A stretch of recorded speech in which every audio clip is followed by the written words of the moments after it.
오늘은 극한에 대해 소개하겠습니다. 우리는 3 더하기 4는 7이랄지 2x-1은 11이랄지 요거는 x는 10이니까 6이 되겠죠. 이렇게 딱딱 떨어지는 것을 수학이라고 생각했는데 의외로 수학의 많은 것들이 극한으로 정의됩니다. 그렇게 딱 떨어지지 않죠. 예를 들어 보겠습니다.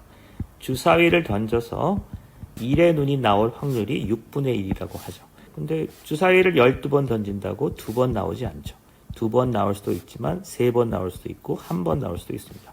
주사위를 던져서 6분의 1이 나오는 확률은 기본적으로 우연입니다. 왜 6분의 1이라고 하냐면 주사위를 던지는 횟수를 늘리면 늘릴수록 12번 던져서 2번 나올 가능성은 상대적으로 작지만 120번 던져서 20번, 1200번 던져서 200번 나올 확률은 커진다고 보는 겁니다. 요 던지는 횟수를 늘리면 늘릴수록 6분의 1에 접근한다. 6분의 1이다가 아니라 6분의 1에 접근한다 라고 생각하고 이것을 수학적 원리로 정의한 겁니다. 자, 그러면 주사위를 던지는 횟수를 늘리면 늘릴수록, 그래서 무한대로 간다면 P, 이건 확률이라는 뜻입니다. 1의 눈이 나올 확률은 6분의 1로 접근합니다. 이것을 수학적 공리로 채택하고 여러 가지 수학적 논리를 전개합니다. 이것을 수식으로 한번 써보겠습니다. 리미트, 이거는 수학적 기호니까 그렇게 큰 의미를 두지 않아도 좋습니다. n = 무한대로 하면 p 1의 눈이 나올 확률은 접근하는데 6분의 1로 접근한다. 리미트를 쓰면서 이게 화살표가 사라지고 는이 된 거죠. 이번에는 원의 넓이를 구해보겠습니다. 원이 있다고 치죠. 옛날부터 이렇게 직선으로 둘러싸인 넓이는 쉽게 구했습니다. 그런데 곡선으로 둘러싸인 넓이는 구하기 어려운 거죠. 그래서 생각해내는 게 극한입니다. 일단 4조각으로 내보겠습니다. 그러면 이거를 조각 내서 재배열하면 이런 모양을 얻겠죠.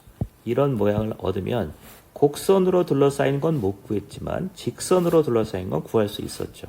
그러면 일단 이런 평행사변형을 얻습니다. 이 평행사의 넓이는 직선으로 둘러싸이니까 구할 수 있죠. 1.5라고 해보죠. 근데 원의 넓이를 x라고 한다면 이 평행사변형의 넓이는 이거보다 조금 작은 거죠. 이렇게 되는 거죠. 그런데 이 오차를 줄일 수 있는 방법이 있습니다. 얘를 쪼개는 횟수를 늘려버리는 겁니다. 그러면 이렇게 8조각이 나죠. 8조각이 나서 8조각이 나면 이런 평행사변형이 하나 생기는데 이 넓이는 기본적으로 x보다는 작고 이 넓이보다는 크겠죠. 그러면 x의 값을 구할 수 있는 방법이 있습니다. 쪼개는 횟수를 늘릴수록 어떻게 되냐면 1.5, 1.8, 1.9 이런 식으로 어떤 값에 접근하겠죠.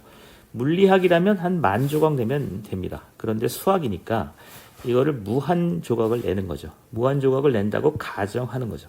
그러면 이것이 재배열되면서 점차 요 모양이 이런 모양으로 바뀌죠. 여기가 파이 r이고 여기가 r이라면 파이 r 제곱이 됩니다. 원의 넓이는 이렇게 구한 겁니다. 원의 넓이를 구한 것보다 더 중요한 건 그 방법입니다. 곡선으로 둘러싸인 넓이를 구하는데 일단 쪼개는 거죠. 그래서 점점 이게 평행사변형이 점점 더 사각형으로 바뀌는 거죠. 그래서 파이 r, r입니다. 그래서 원의 넓이가 파이 r 제곱이라는 것은 파이 r 제곱이라는 뜻이 아니고 쪼개는 횟수를 늘리면 늘릴수록 요 재배열된 도형이 직사각형처럼 변하고 그래서 파이 r 제곱으로 가까워진다는 겁니다. 이거를 수학적으로 쓰면 쪼개는 횟수를 늘리면 늘릴수록 원의 넓이는 파이 r 제곱에 가까워진다는 겁니다. 이거를 수학적으로 쓰면 리미트 n = 무한대로 갈 때 원의 넓이는 파이 r 제곱으로 가까워집니다. 이렇게 쓸 수 있겠습니다. 이상 마치겠습니다.